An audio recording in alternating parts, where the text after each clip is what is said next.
स्वागत है सजॉन क्लासेस में। अगर इससे पहले आपने हमारा वीडियो नहीं देखा है तो हम बात कर रहे हैं विद्युत धारा के चुंबकीय प्रभाव में magnetic effect of electric current, और इससे पहले हम बात कर चुके हैं magnetic field through a current carrying conductor, एक धारावाही चालक की वजह से चुंबकीय क्षेत्र। आज हम बात करने वाले हैं Fleming's left hand rule, Fleming के बाएं हाथ के नियम के बारे में।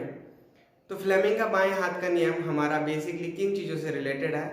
अगर हम लोग बात करते हैं कि हमारे घर में विद्युत फैन जो है, इलेक्ट्रिक फैन, ठीक है, मोटर, इलेक्ट्रिक फैन, ऐसे जितने भी सारे इक्विपमेंट्स हैं, जितने भी सारे उपकरण हैं जो विद्युत धारा से कुछ यांत्रिक कार्य करते हैं, that convert electric current into mechanical work, वो सारी चीज़ें जो आपकी विद्युत से यांत्रिकी कार्य करते हैं या इलेक्ट्रिसिटी से कोई मैकेनिकल वर्क करते हैं, वो सारे के सारे आपके काम करते हैं फ्लेमिंग लेफ्ट हैंड रूल पे।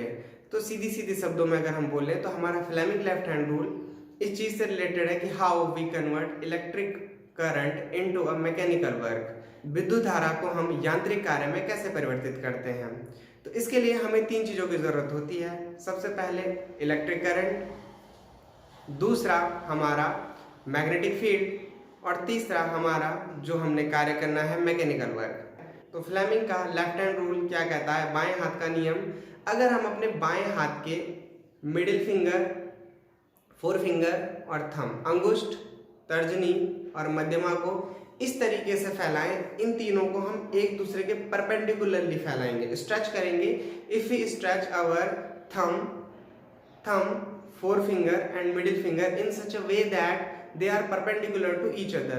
हम किस तरीके से फैलाते हैं इन्हें कि हमारी जो मिडिल फिंगर होती है वो मेरे राइट हैंड के साइड है, मेरा जो इंडेक्स फिंगर है, ठीक है, फोर फिंगर जिसे बोलते हैं, वो आपके साइड है, और जो मेरा थंब है वो अपवर्ड डायरेक्शन में है। तीनों एक दूसरे के 90 डिग्री पर है, 90 डिग्री पर है, परपेंडिकुलर है। If we stretch our thumb, forefinger and middle finger in such a way that they are perpendicular to each other, then in this case if our middle finger, आपकी मध्यमा, representing the direction of electric current, ये आपकी विद्युत धारा को दिखाएगी, विद्युत धारा इधर को चल रही है। Four finger representing the direction of magnetic field, और आपकी मिडिल फोर फिंगर जो है आपकी तर्जनी जो है, तर्जनी आपकी क्या दिखा रही है, चुंबकीय क्षेत्र की दिशा, विद्युत क्षेत्र की दिशा, चुंबकीय क्षेत्र की दिशा। Then the thumb will represent the direction of mechanical work और फोर्स। आपका अंगूठा क्या दिखाएगा, फोर्स की डायरेक्शन। अगर मैं इस दिशा में हमारे विद्युत करंट को लगाऊं, इलेक्ट्रिक करंट को लगाऊं, और इस दिशा में मैं चुंबकीय क्षेत्र को लगाऊं, तो मेरा काम क्या होगा, अपवर्ड डायरेक्शन में। If we stretch our middle finger, index finger and thumb in such a way that our middle finger representing the direction of electric current, forefinger or index finger representing the direction of magnetic field, then the thumb will represent the direction of force। तो अब हम बात कर लेते हैं, अगर मैं अपने तीनों उंगलियों को इस तरीके से स्ट्रेच करूं तो डायरेक्शन और डायग्राम तो कुछ इस तरीके से हम लोग रिप्रेजेंट करेंगे कि हमारी 1, 2 और 3 लाइन एक दूसरे के परपेंडिकुलर है, 90 डिग्री पर है।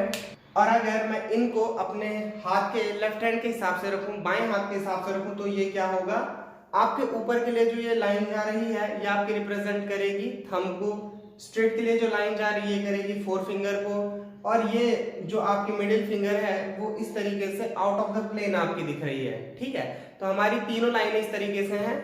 आपके ऊपर क्या है, थंब, ये आपकी फोर फिंगर, और ये जो लाइन हमारे आपके साइड को बाहर आउट ऑफ द प्लेन दिख रही है, ये वाली लाइन ये आपकी क्या है, मिडिल फिंगर। देन हम बात कर रहे हैं कि हम इस तरीके से स्ट्रेच करेंगे तो हमारा मिडिल फिंगर क्या दिखा रहा है, इलेक्ट्रिक फील्ड, तो ये करंट दिखा रहा है। अगर एक करंट रिप्रेजेंट करे, फिर हमारी जो इंडेक्स फिंगर है, फोर फिंगर है, ये क्या रिप्रेजेंट करे, मैग्नेटिक फील्ड,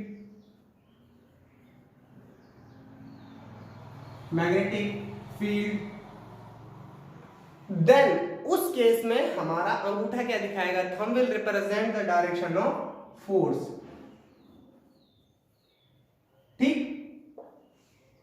ये था आपका Fleming's left hand rule, Fleming के बाएं हाथ का नियम। तो फ्लेमिंग लेफ्ट हैंड रूल हमारा इस तरीके से डायरेक्शन रिप्रेजेंट करता है। तो ये अक्सर 2 या 4 नंबर का क्वेश्चन पूछ दिया जाता है, तो मैं उम्मीद करता हूं आप लोग इससे समझ के लिख लेंगे पेपरों में। अगले वीडियो में हम लोग आपके लिए लाएंगे फ्लेमिंग्स राइट हैंड रूल। ये था फ्लेमिंग्स लेफ्ट हैंड रूल, हम अगले में आपके लिए लाएंगे फ्लेमिंग्स राइट हैंड रूल। तब तक के लिए बाय बाय।